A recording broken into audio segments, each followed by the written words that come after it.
Hello everyone, my name is Mete Atamel. I am a developer advocate at Google, based in London, and today I want to talk to you about service orchestration patterns. If you want to grab the slides of this presentation, it's already on speaker deck at this link. And if you want to hear about service orchestration, microservices, and serverless kind of topics, feel free to follow my blog and also my Twitter as well. All right, first of all, what do I mean by service orchestration? So let's define that first with some samples. And then afterwards, I want to get into some patterns and best practices that we've seen in service orchestration. Now, service orchestration tries to answer this central question. How do you organize a group of microservices to cooperate towards a common goal? Now, as you know, back in the day, we used to deploy software as a single unit, as a single monolithic application. So we would bundle everything together and deploy it as a single app. Now, over time, we realized that this is not a good idea for a number of reasons, and we started breaking down this monolith into smaller microservices. Now, instead of having a single app, you have multiple smaller microservices, and now you have other problems. You need to think about how these microservices will communicate, how they will kind of work together towards a common goal, and if something goes wrong, how do you handle it, and how does one error in one microservice affect other microservices? So even though it was a good idea to break down the monolith into microservices, we ended up trading monolithic problems with microservices problems. So how do you kind of go around this, and how do you kind of organize these microservices so that they kind of work the way you intend? That's what we want to explore here. Now, one easiest option that you can do when you're dealing with multiple microservices is to get them call each other directly. So do direct service-to-service calls. For example, let's say you have an e-commerce kind of application, you have a front end that receives the requests, then you have a payment processor that processes the payments, then you have a shipping function that processes the shipments, and finally you might have a notifier that notifies the user. So in this simple scenario, what you can do is you can have each service know the next service in the chain and call that service directly, right? So direct service-to-service call. Now, what are the pros and cons of this direct service-to-service calls? The pros is that first, this is very easy to implement. It's very easy to think about. All you need to worry about is that this is service A, and it knows about service B, and it calls that service, so on and so forth. So it's very easy to implement. On the other hand, you are already creating too much coupling between your services. Now let's imagine you're changing service B. Now you not only have to think about service B, but you also need to think about who calls service B. So you need to think about how this affects service A.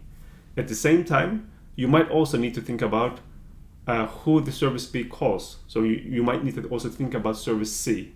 So this coupling is not great because it makes your architecture brittle, and every time you need to change something, you probably need to make that change in multiple places instead of a single service. Now, each service can be a single point of failure. So let's imagine service B fails, then it kind of breaks the whole chain, and you need to kind of think about that. Each service needs to have its own error, retry, and timeout logic, right? If there's something wrong with the service, you probably want the calling service to retry a number of times. Or if a service is making a call to the next service, you probably need some kind of a timeout logic so that you wait for a certain time before you're concluding that the next service is not working. So all that logic around the business logic, it's something that you need to think about and you need to implement. And who ensures that the whole transaction is successful? So maybe individual services are working okay, but there's nothing external or there's nothing kind of looking at the whole transaction that spans multiple microservices and make sure that the transaction is actually complete. And if something goes wrong, make sure that there's compensation steps that are being taken to make sure that the transaction is unrolled. And there's a pattern called Saga pattern that actually helps with this, and we'll cover that later. So as you see, these service-to-service calls, even though it's very easy to implement and think about, it already has a lot of cons that you need to think about. Now, another option that you can take is use events, indirect events, also known as choreography. And in this model, you still have your services deployed, but instead of services calling each other directly, they communicate indirectly using events. So the front end receives a request, then it will signal that it received a new order by sending a new order message. This will go to a message broker. The message broker will look at that message type or new order, and it will figure out that it's the payment processor that's interested in this kind of events, and it will route it to that payment processor. Then the payment processor will take that message, do its bit, and then it will emit another message, payment processed. And that will continue to the shipper and notifier and so on and so forth. And when you look at different cloud providers, Google Cloud has PubSub and EventArc services for eventing. AWS has SNS, EventBridge, there's EventGrid on Azure, there's open source projects like Kafka and RabbitMQ and things like that. So there's a lot of options in this space. So if you're thinking of using events, make sure you are using something that's already out there instead of trying to build this yourself. Now, what are the pros and cons of this approach? First of all, the biggest pros is that services are loosely coupled. So the services, they don't know about each other, they don't call each other directly, they just communicate indirectly, and that allows you, to change services individually, and you don't need to so much think about which service is calling me or who I need to call. You just receive a message and you emit a message, and that's it. Now, services can be changed and scaled independently because they are loosely coupled, and this becomes really easy. There is no single point of failure in the sense that if a service fails, its message queue will back up, but the rest of the services, they can still send messages and they can still receive messages. Now, the whole transaction might not work, but at least part of your system is still working. And events are very useful to extend the system. So if you want to add a new service, all you need to do is deploy the service, configure what kind of messages it should receive, and that's it, right? You don't need to touch the rest of your architecture. On the other hand, once you have events flying around with different event types, it becomes difficult to monitor, especially when something fails.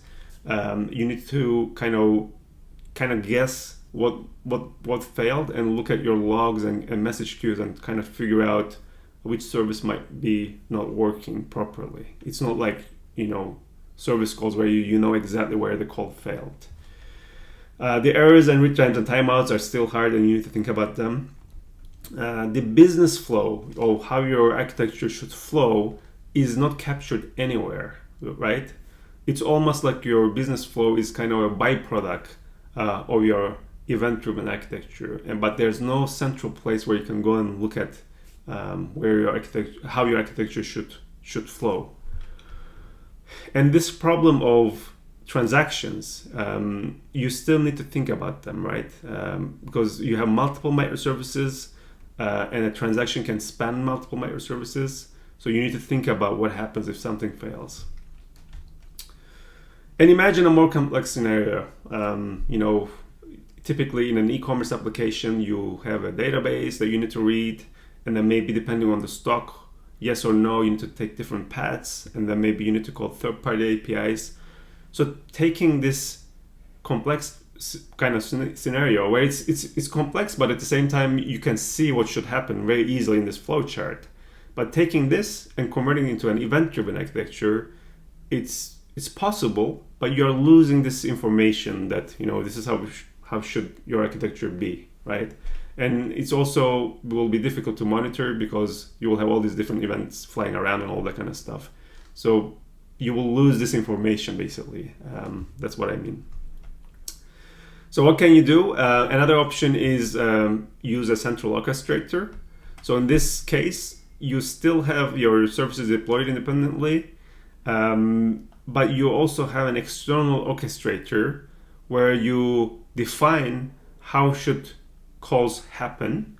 And then when you receive an order, you kick off an orchestration. So you receive the order that starts an orchestration. We have this orchestration service that has a list of rules that you define in some way.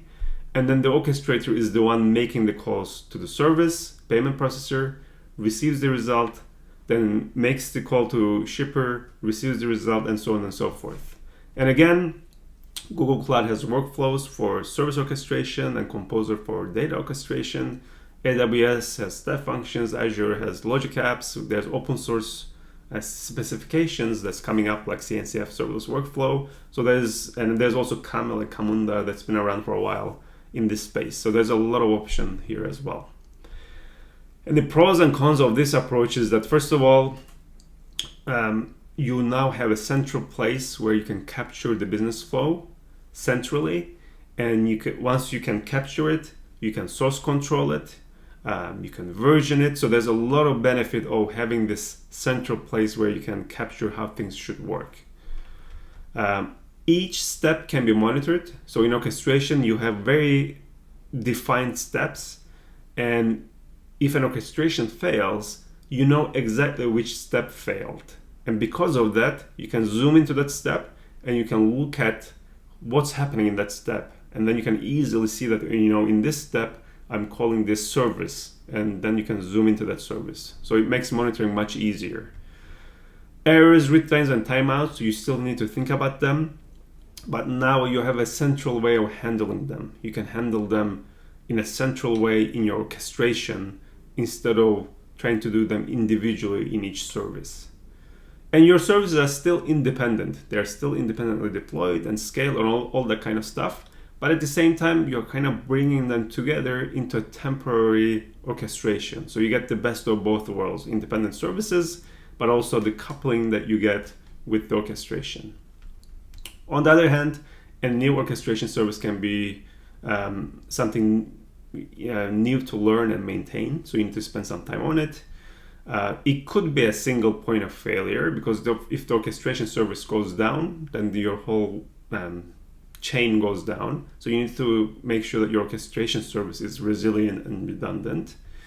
And you're losing a little bit of flexibility when it comes to orchestration, because if you need to deploy a new service, you deploy the service, and then you need to change your orchestration, add the rules for that service, and then you need to also deploy the orchestration as well. So it's a little bit of more work to change your architecture compared to eventing, and that's something that you need to keep in mind.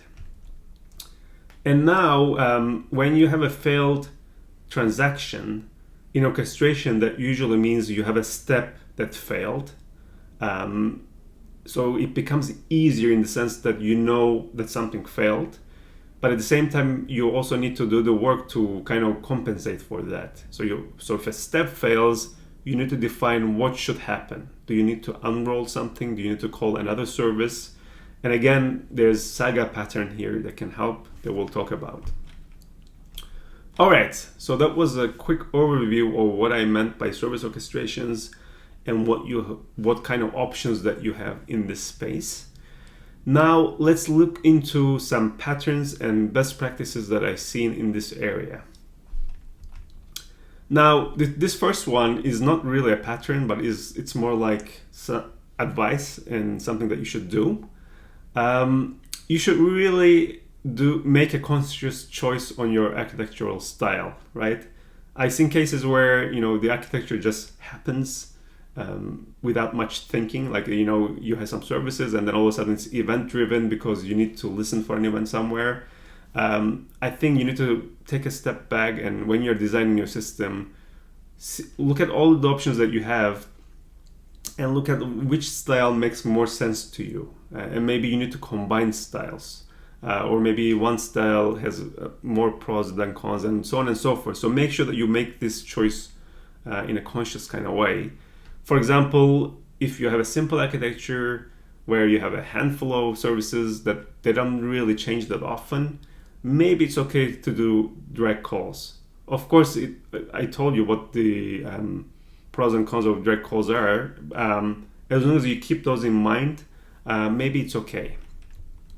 At the same time, if your services are not closely related, they are not executed in a certain order, and these services can exist in different kind of contexts. So if you have this like loosely coupled kind of services, then maybe event-driven kind of architecture makes sense in this case.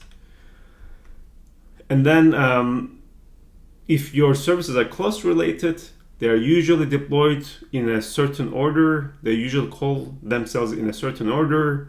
Or if you can describe your architecture in kind of like a flow chart, that's when I start thinking about a central orchestrator. But again, there's no right choice. There's pros and cons of each approach, but make sure you're going through those and picking what makes sense in the situation that you're in. All right, so that's number one. The second pattern I see is what I call event-driven orchestration.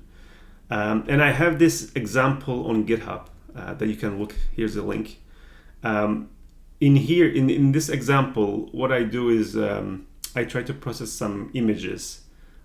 So users, they save some images to a cloud storage bucket, and then that triggers an event. That event gets picked up by event arc, and that goes to an orchestration defined by workflows. And in this orchestration, we have 4 functions: filter, labeler, resizer, and watermarker. Filter filters the images, making sure that they are safe images using machine learning. The labeler picks the labels from the images and just again using machine learning and saves those labels. Then resizer takes the image and resizes to a certain size. And then watermarker takes the resized image and puts the labels on top of that image and saves to the output bucket. Now in this architecture, I have a couple of things. First, I have the orchestration part, and I made these functions, I put them in an orchestration because they need to be called in this order. So first I need to call the filter, then the labeler, then the resizer, and the watermarker. And then also the inputs, the input of resize, for example, the input to watermarker is the resized image and the labels, right? So output of some functions is the input to the other. Because of all those dependencies, it really makes sense to put them into an orchestration. Now I could have made it an event-driven architecture, and actually I did this in the first versions of this image processing pipeline. I made them event-driven, and it works, but I didn't need that flexibility, and it actually made it harder to update them and keep track of them. Once I put them into an orchestration, it really made sense, and it became more resilient and robust. So that's the orchestration part. But then how do you trigger the orchestration? It gets triggered when the user saves a file to the cloud storage bucket, right? So I made that event-driven because this part doesn't need to be, closely related. It needs to be loosely coupled, and that's when event-driven makes sense. And then actually, if we just quickly look at this example, the way you would deploy something like this is, first of all, you create your storage buckets, you deploy your services. I won't go through the details of how to deploy the services, but then the good part, the part that's relevant here is how you define the orchestration. So you create I'm using Google Cloud Workflows. So here you define a workflow.yaml file, and let's actually look at the YAML file a little bit. So this YAML file, it receives an event. This event will come from event arc.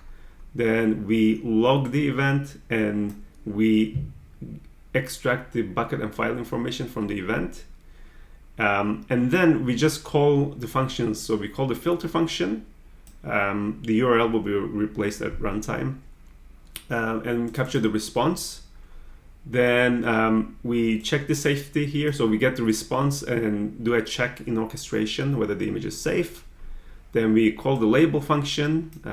This time the label function it's an internal function, so we are passing some auth information, and we capture the response here. Then we call the resize function and capture the response here, and then finally we call the watermark function with the bucket and file information from resize function, and also the labels from the label functions. And then finally we return the HTTP code from all of this. So you see how easy it is to define what should happen. And then once you have that, you need to connect this to the events where the user saves the file. And for that, I use an event arc trigger. So here I'm creating a trigger. I'm saying that when the user saves an image or a file to this bucket, then I'm going to send it to this workflow. So that's how we are making the connection, and that's how this works. So I see this pattern a lot, event-driven orchestration. So it's combining orchestration and events, and it also shows that you don't need to choose one or the other, right? You can use them together. All right. The next pattern that I want to talk about is errors and how do you handle them with retries and Saga pattern. And again, I have this example on GitHub that we can go through. So let's look at that. So imagine that you have an order service that receives some orders from users. So when you receive an order, you call create pending order to create an order. Then you have another service, customer service, where you call to reserve the credit to make sure that the user has enough credit. And then if this is successful, then the order service, you call the order service again, but this time you call the approve order so that the order is approved, right? So you have two services and three functions, let's say, where this thing works. Now, if all of this works, like if all of these services and all of these service calls work, then there's no problem. And the naive implementation assumes that everything works. So you assume there's no problems. But let's imagine, for example, that the customer service fails once in a while. So when you call reserve credit, maybe you get like HTTP 503, right? So what you do in that case? Well, one easy thing that you can do is you can apply retries in your calls. So you can, when the order service calls the customer service, it can retry one or more times, right? And that will get rid of the transient issues. And actually, if you look at our workflow, if you use workflow for this, I can, in my step, I can say, okay, I'm creating an order, a pending order, then I reserve the credit by calling the customer service, then I approve the pending order by calling the approve with the order ID. So this is a naive implementation.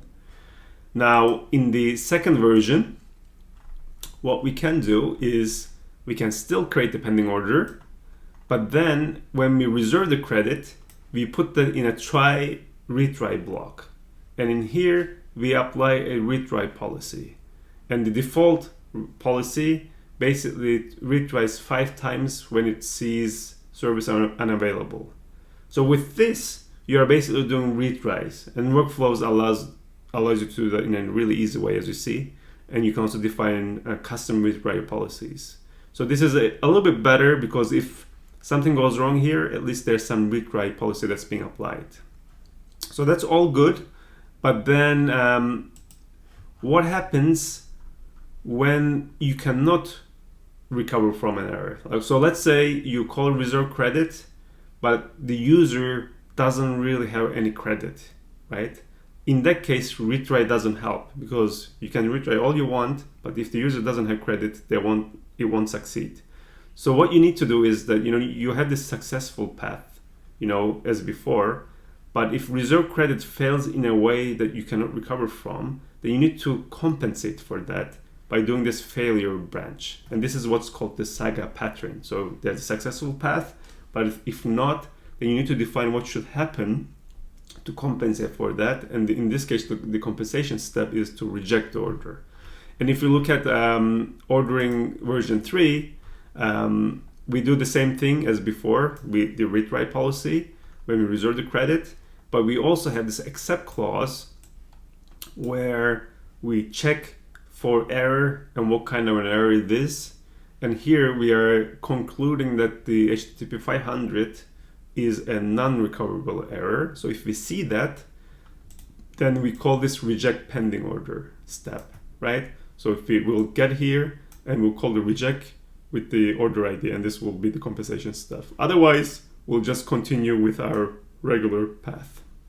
So you need to think about these failure scenarios and how you want to handle them. So retries is one way, Saga pattern is another way. I'm sure there's other ways as well, but I just want to show you that you can apply these in orchestration and also in eventing as well. The Saga pattern applies to both. All right, another pattern I see is what I call this waiting for an HTTP or event callbacks instead of polling. So let's say you're going through some orchestration, then you need to do something and then wait for an external service to finish. Now, one way of doing that is you can keep polling and see if the external thing that you're waiting for is there. But there is this other pattern on Google Cloud Workflows where you can actually create callbacks and wait for callbacks instead. So instead of polling, you wait for someone to call you back. And we have these two samples you can check.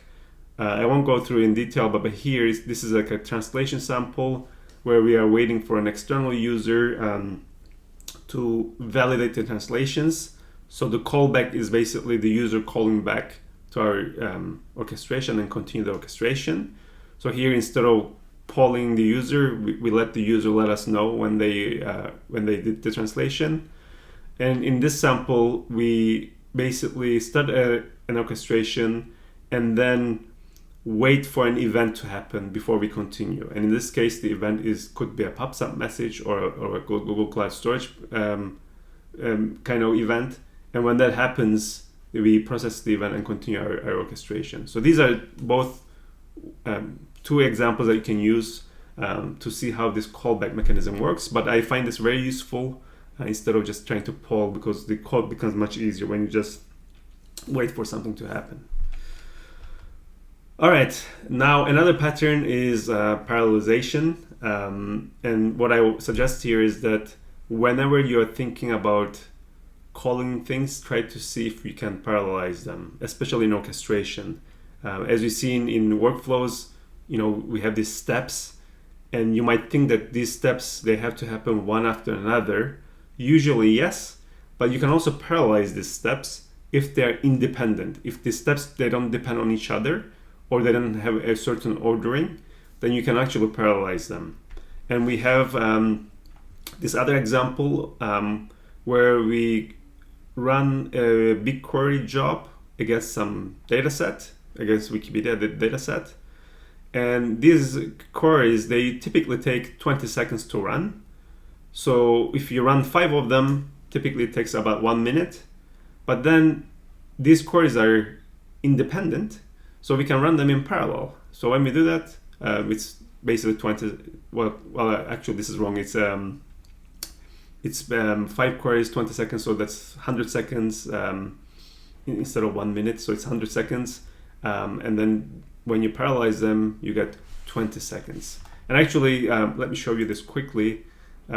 If you look at the serial version of this orchestration, you see that we have the tables, then we have this for loop where we run the query and return the results. So this is the sequential version. But to parallelize it, all you need to do is add this parallel keyword, and then you also declare the results shared, so that they can so that you can write to results from these parallel branches. And then this for loop, all of a sudden, it becomes parallel. So each iteration of the for loop, so each table and each query call to that table ends up being a parallel call. And then you're saving the results to this shared results map, and then in the end you return that. So the point here is that parallelize when you can, and think about parallelization in your orchestrations. All right, another pattern is what I call combining serverless with serverful workloads. Serverless is great if you can live within the limitations of serverless. For example, on Google Cloud Functions, I think by default you need to run like 10 minutes or so. In Cloud Run, which is a container service, you can run up to 1 hour. But sometimes you need to do a long running process. Maybe you need to run for like a day or a week or a month, right? Or maybe you need some CPU or memory that the function doesn't have, because they all have limitations. Or maybe you need GPU that the Cloud Run might not have. So in those cases, what you can do is you can use a virtual machine. You can define what you need, because in a virtual machine you pretty much define any CPU, memory, all the kind of stuff that you need. And then you can use orchestration, Google Cloud Workflows, to automate the lifecycle of the VM, right? So workflows would be used to automate the creation of the VM, automate the, starting the workload, running the workload, and then getting the result back, and then deleting the VM, right? So in that case, even though you're using servers, so it's server-full workload, you're automating it so that to the user, to you, that when you need to run this workload, you are almost running in a serverless kind of environment, because you don't really need to create the VMs yourself. And I have this example again that you can take a look to see how we can run a long-running container using workflows and compute engine instances. And similarly, let's say you have long-running batch jobs that can run on different places. You should again see how you can run those batch jobs using orchestration. And I have this example that's using what's called Cloud Run Job. Cloud Run Job, it's a batch job service that basically runs containers in a serverless kind of way. So Cloud Run Job is very good at running batch jobs, but you need a way to kind of manage that. And in this example, I'm using workflows to manage it. So when the user creates a job, they save the job into a bucket, and then this job description has some. So here I'm trying to take screenshots of web pages. So each job has a list of web pages that you want to take a screenshot of. So when the job description lands into the cloud storage, that triggers the workflow via event arc. Then workflow takes that job, parses it, and creates a job for it. And then this job will go and take the screenshots and save to a cloud storage. So here again, we are using Cloud Run Job for the actual job, but workflows to manage it. So this is this sample, and then we also have batch service where you can run batch jobs on compute engine instances. I have another sample for that where you can use workflows to manage batch service. And actually, if you take a quick look at here, the workflow definition I just want to show you basically receives the event, and then it reads the job description from cloud storage. Then it splits the file that has all the URLs, and then it creates a job. So this is calling Cloud Run Jobs API, and we are passing. See, like for each URL, we are creating a new tasks in Cloud Run Job, and then we are passing the URLs to the job.